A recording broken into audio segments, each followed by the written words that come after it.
Today, 40 million Americans are indebted for their passage to the new economy. Too poor to pay their way through college, they now owe lenders more than $1 trillion US. They too find what jobs they can get to pay off a debt that is secured on their person. In America, even a bankrupt gambler gets a second chance. But it is nearly impossible for an American to discharge his student loan debts. Once upon a time, in America, going to college did not mean graduating with debt.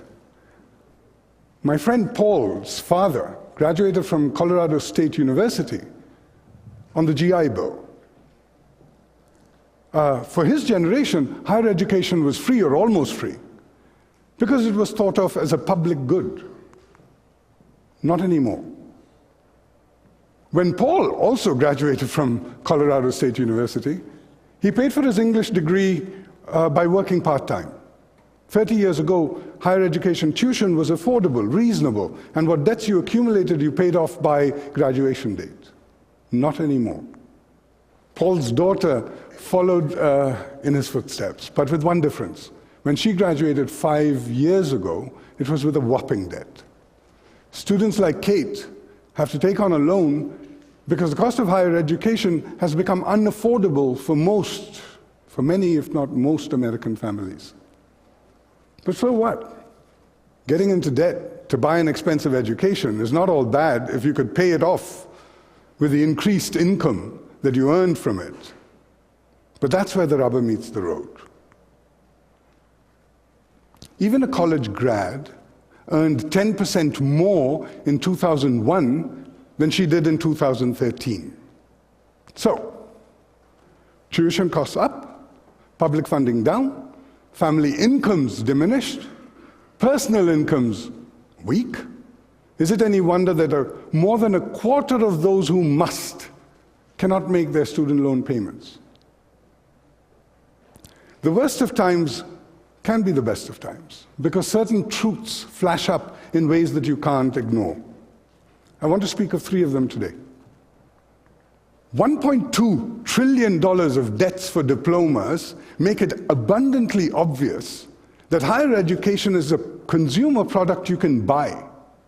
All of us talk about education just as the economists do now, as an investment that you make to improve the human stock by training them for work, as an investment you make to sort and classify people so that employers can hire them more easily. The US News and World Report ranks colleges just as the Consumer Report rates washing machines.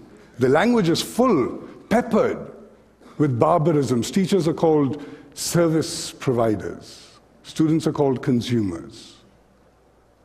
Sociology and Shakespeare and soccer and science, all of these are content.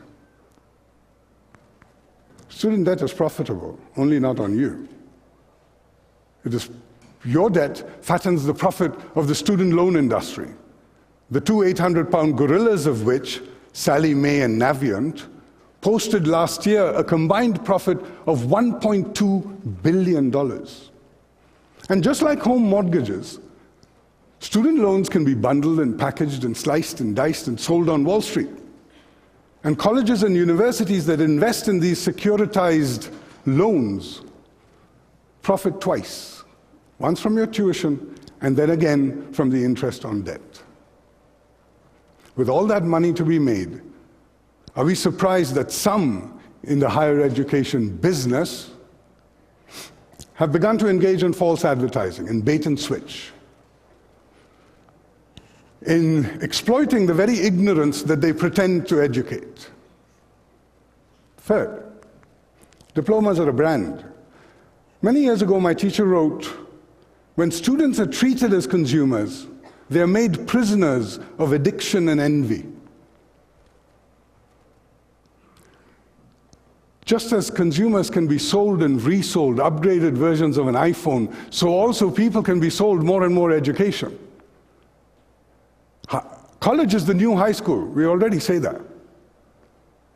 But why stop there? People can be upsold on certifications and recertifications, master's degrees, doctoral degrees. Higher education is also marketed as a status object. Buy a degree, much like you do a Lexus or a Louis Vuitton bag, to distinguish yourself from others, so you can be the object of envy of others. Diplomas are a brand. But these truths are oftentimes hidden by a very noisy sales pitch. There is not a day that goes by without some policy guy sitting on the television telling us a college degree is absolutely essential to get on that up escalator to a middle-class life. And the usual evidence offered is the college premium. A college grad who makes on average 56% more than a high school grad.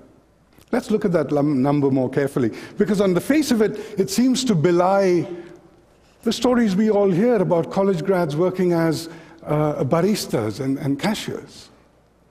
Of 100 people who enroll in any form of post-secondary education, 45 do not complete it in a timely fashion, for a number of reasons, including financial.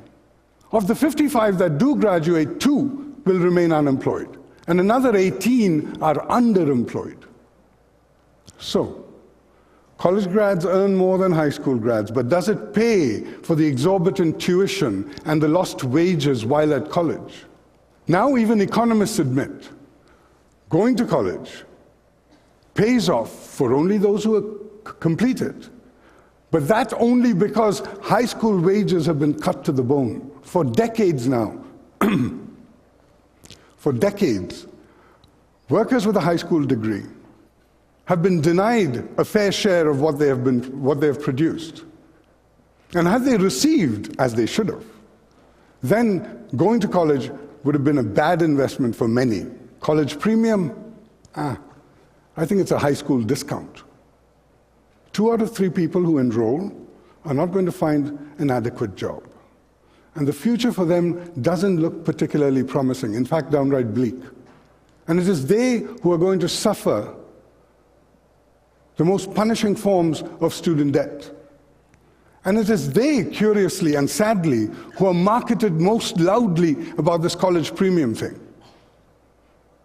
That's not just cynical marketing, that's cruel. So what do?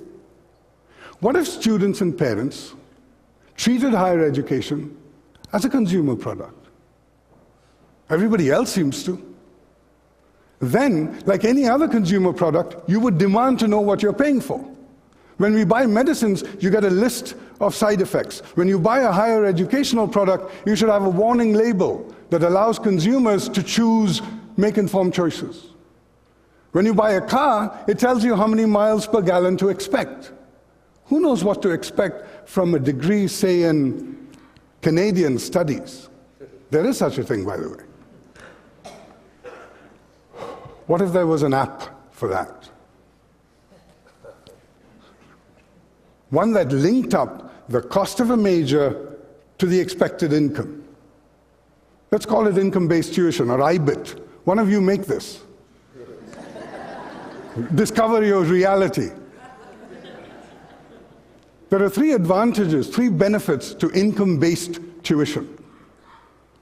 Any user can figure out how much money he or she will make from a given college and major. Such informed users are unlikely to fall victim to the huckster's ploy, to the sales pitch, but also to choose wisely. Why would anybody pay more for college than, let's say, 15% of the additional income they earn? There's a second benefit to income-based tuition. By tying the cost to the income, college administrators would be forced to manage costs better, to find innovative ways to do so. For instance, all of you students here pay roughly the same tuition for every major. But that is manifestly unfair and should change. An engineering student uses more resources in facilities and labs and faculty than a philosophy student. But the philosophy student, as a consequence, is subsidizing the engineering student, who then, by the way, goes on and earns more money. Why should 2 people buy the same product, pay the same, but one person receive half or a third of the service. In fact, college grads, some majors, pay 25% of their income servicing their student debt, while others pay 5%. That kind of inequity would end when majors are priced more correctly. Now, of course, all this data, and one of you are going to do this, right? All this data has to be well designed, maybe audited by public accounting firms to avoid statistical lies. We know about statistics, right? But be that as it may, the third and biggest benefit of income-based tuition is it would free Americans from the fear and the fact of financial ruin because they bought a defective product. Perhaps, in time, young and old Americans may rediscover, as the gentleman said earlier, their curiosity, their love of learning, begin to study what they love what they study, follow their passion, get stimulated by their intelligence, follow paths of inquiry that they really want to. After all, it was Eric and Kevin 2 years ago, just exactly these kinds of young men who prompted me and worked with me and still do in this study of indebted students in America. Thank you for your attention.